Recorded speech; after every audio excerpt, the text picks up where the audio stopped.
I'd like to call this meeting of Assembly Revenue to order.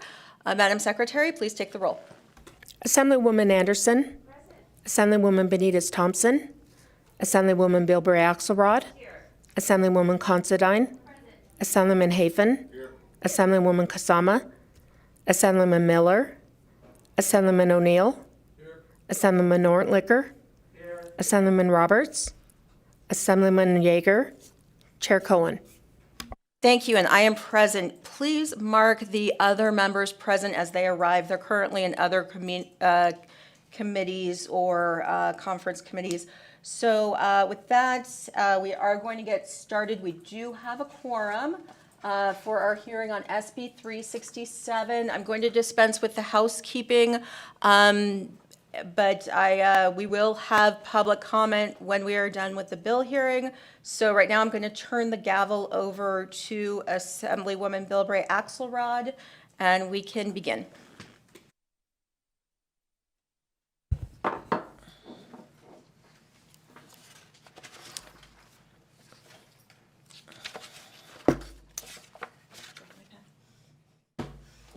Your pen. And once Assemblywoman Cohen makes her way to the testimony table, we will get started. So I will open the meeting on Senate Bill 367 in its first reprint. Assemblywoman, begin when you're ready. Thank you, Leslie Cohen, Assembly District 29.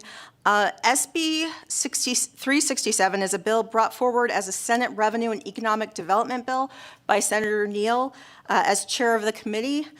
This bill provides an exemption for live entertainment that is provided by or entirely for the benefit of governmental entities and establishes a definition for governmental entities. This bill essentially restores an exemption for governmental entities that was inadvertently removed in the passage of SB 266 from the 2015 session that made several changes to the live entertainment tax. And with us, we have Melanie Young, Director of the Department of Taxation, who will provide testimony on the bill, as well as our fiscal staff available to answer any questions as needed. So with that, we're available to take questions. Thank you. And Ms. Young, did you have any testimony that you wanted to provide before we go directly to questions? Yes, Melanie Young, Executive Director for the Nevada Department of Taxation. Thank you for your time this evening in hearing this bill. The current language in NRS 368A does not provide for the exemption for the governmental entities. In talking with your LCB staff, it was discovered that the language prior to 2015 allowed for the exemption, but was changed in that 2015 legislation. With the current amendment of SB 367, we believe this will allow the exemption of the governmental entities or third-party entity operating on behalf of a governmental entity would be exempt from LET. This exemption would be similar to the exemption allowed for nonprofits providing live entertainment events in NRS 368A.020 subsection 4D. With the exemptions for not-for-profits, it's also given that third parties that operate entirely for the benefit of a not-for-profit if the number of tickets is less than 7,500. The department has defined this to be that it means to operate for the benefit of a not-for-profit in our NAC 368A.150. If this bill passes, we would adopt similar regulations to define what it means to operate for the benefit of a governmental entity. By allowing this exemption for governmental entities, this would be consistent with deductions for governmental entities allowed through some of our other tax types. In our NAC 368.150, the definition, if the proceeds for the admission charges to the facility where the live entertainment is provided becomes the property of the nonprofit organization, the proceeds of the admission charge do not become, if the proceeds of the admission charge do not become the property of a person other than a nonprofit organization, as long as the person retains not more of the proceeds than it is necessary to cover the direct supportable costs of hosting, promoting, or sponsoring the event in which the live entertainment is provided. The department is also defined in NAC 368A.160 when the department is required, that allows the department to require certain documentation to confirm the exemption of a nonprofit organization. The department would draft similar regulations to this that would also provide that it means to be what it means to be provided by or entirely for the benefit of a governmental entity and what documentation would require to be supported for that. Keeping in the language in the amendment, this will accomplish the goal of allowing that third-party entity that is providing live entertainment for the benefit of a governmental entity. And I'm sure another question that might be asked from the committee, and I thought I would just address that here, is under our taxpayers, are there currently any local governments paying? And the answer to that is yes. We do know of one specifically, and there could be others depending on if they're reporting and remitting under a third-party provider. However, the amount that is being remitted to the department is de minimis. And that concludes my presentation, and it will be available for questions. Thank you very much. Assemblywoman Cohen. Leslie Cohen, Assembly District 29, and I just want to make sure we're clear. We're working off of the first reprint. There isn't a current amendment. Thank you. And if I could have Director Young, if you could say those NAC codes one more time. I was trying to write them down, and I think I might have missed them. If you could repeat those. Thank you, Melanie Young, Executive Director. For the record, it is NAC 368A.150 and NAC 368A.160. Thank you very much for that. I know we do have several questions from the committee, so first I will go to Assemblyman Oren-Lichter, and then I will go to Assemblyman Hafen. Thank you, Chair. Thank you, Chair, for bringing this. So I'm just curious, as you indicated, Ms. Young, I think we used to have an exemption until 2015. It inadvertently disappeared. So for 6 years, but de minimis taxes, do people not realize they're supposed to be paying it? Did they forget? How come we've had this for 6 years and nobody's paying it? And why did it come up now? It just seems a little odd.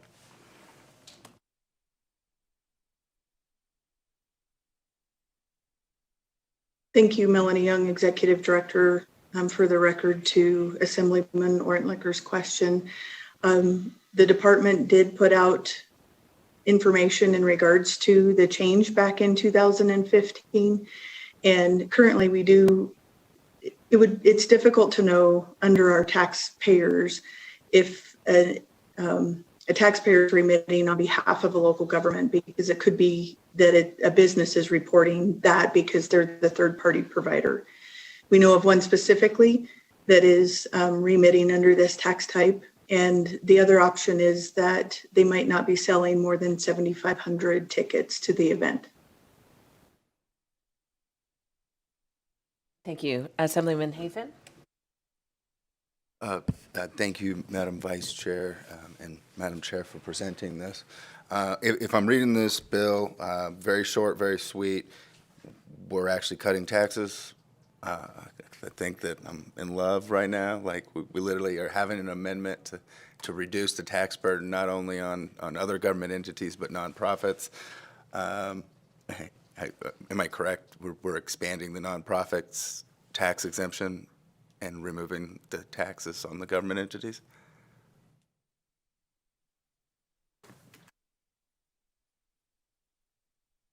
Thank you, Melanie Young, Executive Director. For the record, this would not be an expansion of the not-for-profits, but it would be adding the governmental entities to be exempted from the live entertainment tax. And I have to apologize. I was working off the amendment, so I thank you for the clarification. I had confusion with the amendment with the change in the number of seats. I'm no longer fully in love with this bill. The amendment that was adopted? We're good. Okay, all right. Thank you. Be best. Assemblyman O'Neill. Thank you, Madam Vice Chair, and thank you, Chair, for this bill.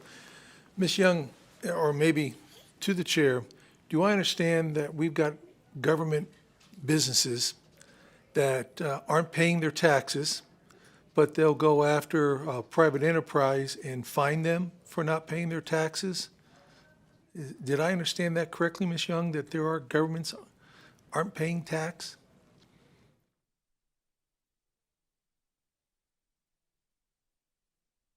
Thank you, Assemblyman O'Neill, for the question. Melanie Young, Executive Director, for the record. I wouldn't necessarily say that. Currently in our records, we have only identified one taxpayer who is remitting under this. But again, there could be others. And that was just solely based on reviewing the taxpayer names. I appreciate that. Just somehow it just doesn't seem right. Of course, it doesn't seem right, too, that the government's paying a tax to the government with probably taxpayers' money. So it's very confusing to me. And it's late with only 5 hours or less. So I appreciate the time with us, Ms. Young. We'll see you in a couple of years again. Assemblywoman Constein. Thank you, Madam Vice Chair, and thank you for this bill. I just have a question on Section 1, subsection 4. It says that this would affect any county, city, district, or other political subdivision. And I don't know what other political subdivision includes. I couldn't find a list. I looked it up in the NRS and couldn't find a list if there was one. But I guess what I'm wondering is, two that I'm thinking off the top of my head is the Las Vegas Convention and Visitors Authority or the Las Vegas Global Economic Alliance. Are those considered government entities such that if they had an event that had over whatever the number of tickets are, that they wouldn't have to charge taxes or pay taxes on that because of this situation, the way that this is written? Thank you.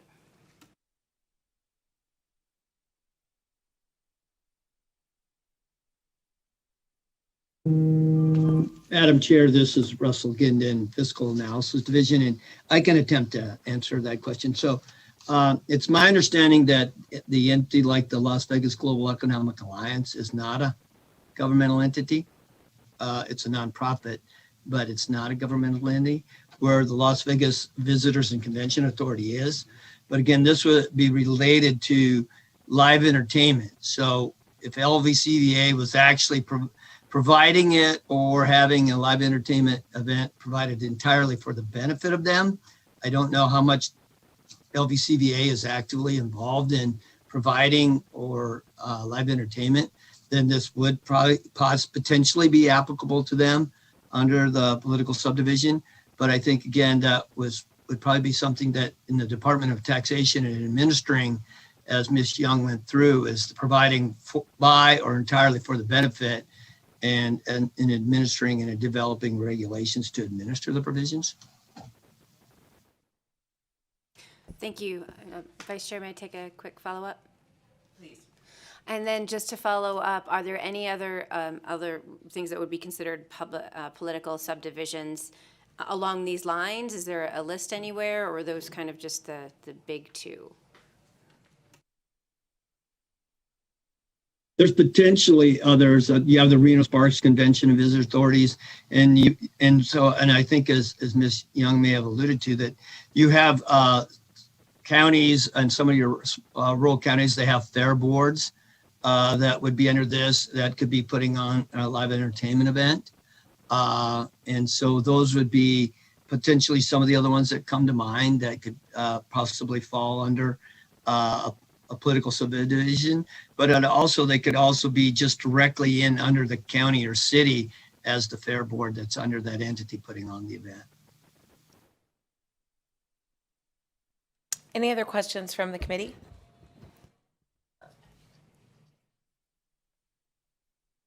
Assemblywoman Anderson. Thank you, Vice Chair Bilberry Axelrod, and thank you for bringing this forward.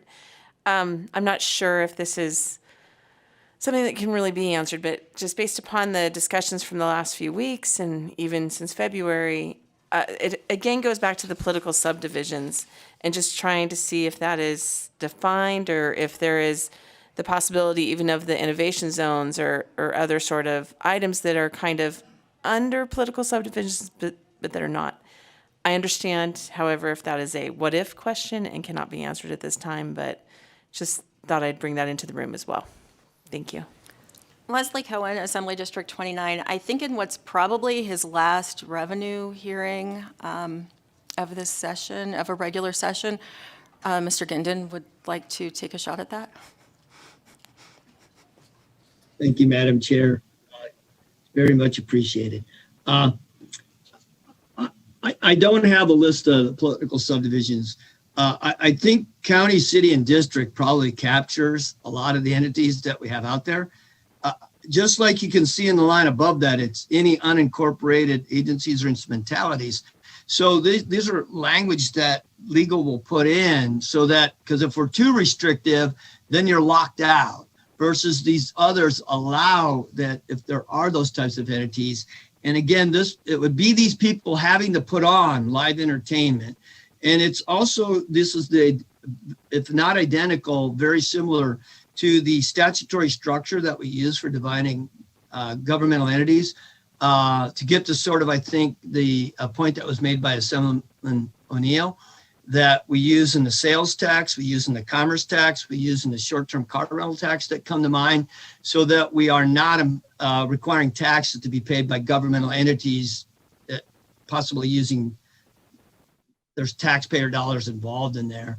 And so this is just, and what we didn't have in the Chapter 368A, when we realized, when your staff was looking into an issue and found this issue and then worked with the Department of Taxation, that there was no definition for governmental entity in Chapter 368A when the prior exemption was in place. So in attempting to restore the exemption that existed pre-2015, in the inadvertent removing the reference to a term that provided the exemption pre-2015, we thought it was best then to pick up and place an actual definition for governmental entity in the Chapter 368A to give taxation that definitional term then to administer the exemption. And then felt it comfortable using the same statutory language that we use for governmental entity where we're providing the exemption for other taxes.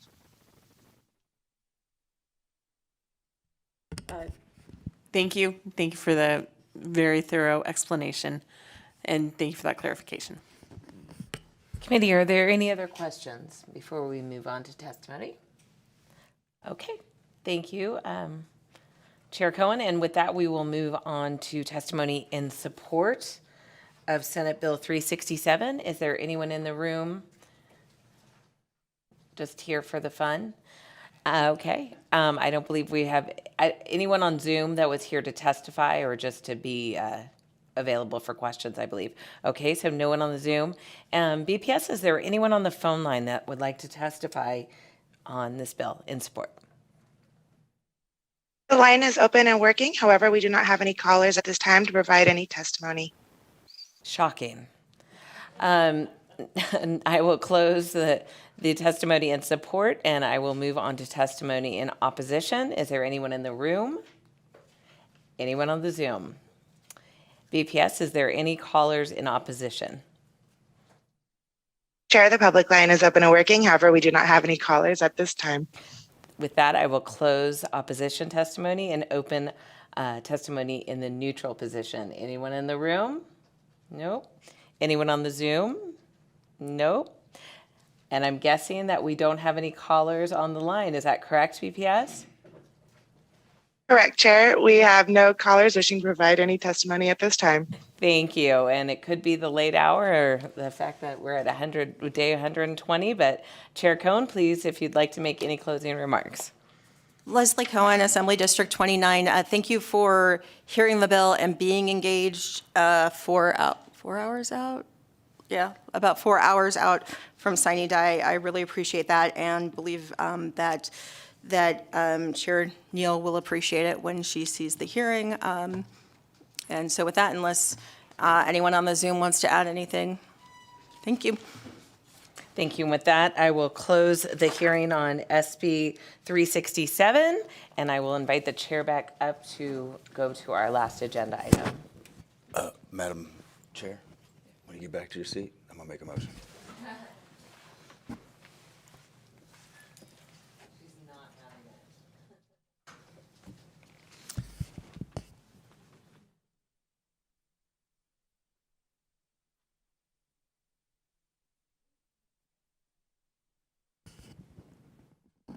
Madam Chair, if you'll entertain a motion now, I'd like to.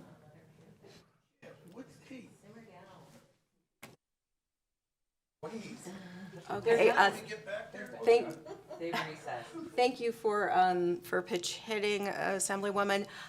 So with that, we are going to go into a work session on Senate Bill 367. So let me make sure that's the right, yep, 367. Okay, so I'm looking for a motion to do pass. I have a motion from Assemblywoman, okay, making a record. I have a motion from Assemblywoman Bilbray Axelrod. I have a second from Assemblyman Hafen. Okay. Do we have any questions? Okay. Sorry. Do we have any comments? Okay. Seeing none, all in favor, please say aye. Aye. Opposed, nay. Okay. With that, the bill passes unanimously with all members who are present. If there is a floor statement, Assemblyman O'Neill will do the floor statement. So with that, I thought you were asking because you wanted it. So, okay, so with that, we're going to move on to our next item, which is public comment. Public comment is limited to 2 minutes. Do we have anyone in the room for public comment? Okay, seeing none, do we have anyone on the phones, BPS? Chair, the public line is open and working. However, we do not have any callers for public comment at this time. Thank you very much. So with that, before I adjourn, and we are going to adjourn, I just want to thank the committee. I know it's definitely a difficult subject that we're all learning as we go. Luckily, we have just extremely qualified and helpful revenue team in Mr. Gindin, Mr. Nakamoto, Mr. Reel. The committee manager, Terry, has just been phenomenal to work with this session, as is Cheryl and Gina, and BPS, the heroes we did not know we needed in the legislature, but have been there for us since the interim when we first had to go virtual. So with that, unless there's anything else, we are adjourned.